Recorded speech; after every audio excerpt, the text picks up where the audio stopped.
আল্লাহ সুবহানাহু ওয়া তাআলা ইরশাদ করেছেন, রুবামা ইয়াওয়াদ্দুল্লাযীনা কাফারু লাউ কানু মুসলিমিন।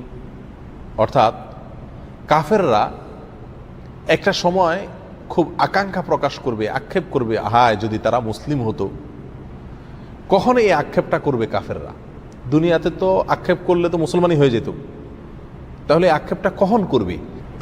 রাইসুল মুফাসসিরিন আব্দুল্লাহ ইবনে আব্বাস রাদিয়াল্লাহু তাআলা আনহু তিনি সহ আরও বেশ অনেক মুফাসসিরদের মতে এখানে উদ্দেশ্য হলো জাহান্নামে নিক্ষেপ করার পর আক্ষেপ করে জাহান্নামীরা এই কথা বলবেন।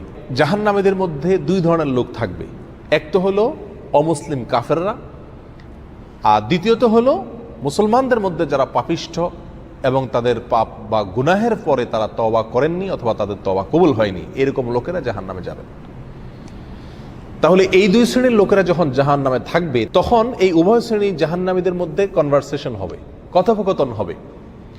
অমুসলিম জাহান্নামী মুসলিম জাহান্নামীকে বলবে যে তোমরা তো তাওহীদবাদী ছিলা, মুসলমান ছিলা, তো তোমরাও জাহান্নামে, আমরা তো আল্লাহকে বিশ্বাস করি নাই, আমরাও জাহান্নামে, তো লাভ হইল কি? তোমরা মুসলমান যে হইলা, তাওহীদ লালন করলা, ফায়দা কি হলো, লাভ কি হলো? তোমরাও জাহান্নামে, আমরাও জাহান্নামে।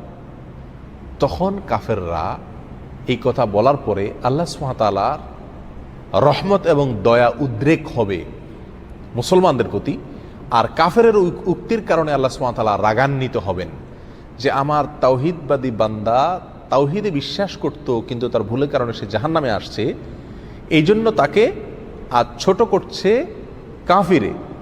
তখন আল্লাহ সুবহানাহু ওয়া তাআলা ওই মুসলমানকে, যে ব্যক্তি আগুনে পুড়ছে, জাহান্নামে পুড়ছে, শাস্তি ভোগ করছে, শুধুমাত্র কাফেরের এই উক্তির কারণে আল্লাহ তাআলা তাকে মাফ করে দিবেন।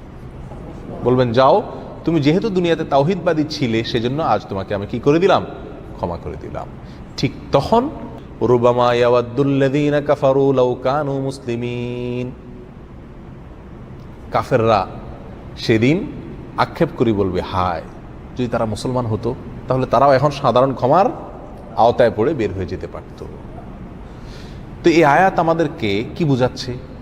এই আয়াত আমাদেরকে বোঝাচ্ছে যে মুসলিম যদি অন্যায় করে, অপরাধ করে, যার জন্য সে জাহান্নামে যায়, আল্লাহ সুবহানাহু ওয়া তাআলা চাইলে যেই কোনো সময় তাকে কি করবেন, ক্ষমা করে জান্নাতে প্রবেশ করাবেন। অতএব জাহান্নামে গেলে সে চিরকাল জাহান্নামে থাকবে, এই উক্তি মোটেও কি নয়, সঠিক নয়। রাসূল আকরাম সাল্লাল্লাহু আলাইহি ওয়াসাল্লামের বহু হাদিস পাওয়া যায়, যে হাদিসগুলো থেকে স্পষ্ট প্রমাণিত হয় যে জাহান্নামীদের মধ্যে থেকে যারা মুসলিম, যাদের মধ্যে ঈমান আছে, তাদেরকে আল্লাহ সুবহানাহু ওয়া তাআলা জাহান্নাম থেকে কি করবেন, এক সময় বের করবেন। এবং এই বিষয়ে হাদিস ভুরি ভুরি। যে হাদিসকে স্বীকার করে সে কোনোদিন এই আকীদাকে অস্বীকার করতে পারে না যে মুসলমান মুমিন ব্যক্তি জাহান্নামে তার অপরাধের কারণে গেলেও এক সময় সে জান্নাতে ঠিকই কি করবে, প্রবেশ করবে। অতএব যে জাহান্নামে যাবে সে চিরকাল জাহান্নামে থাকবে, এটা আহলে সুন্নাত ওয়াল জামাতের আকীদা নয়, এটা মুতাজিলাদের আকীদা। এই ভ্রান্ত আকীদার উপরে আমাদের সচেতন থাকা উচিত, সাবধান থাকা উচিত।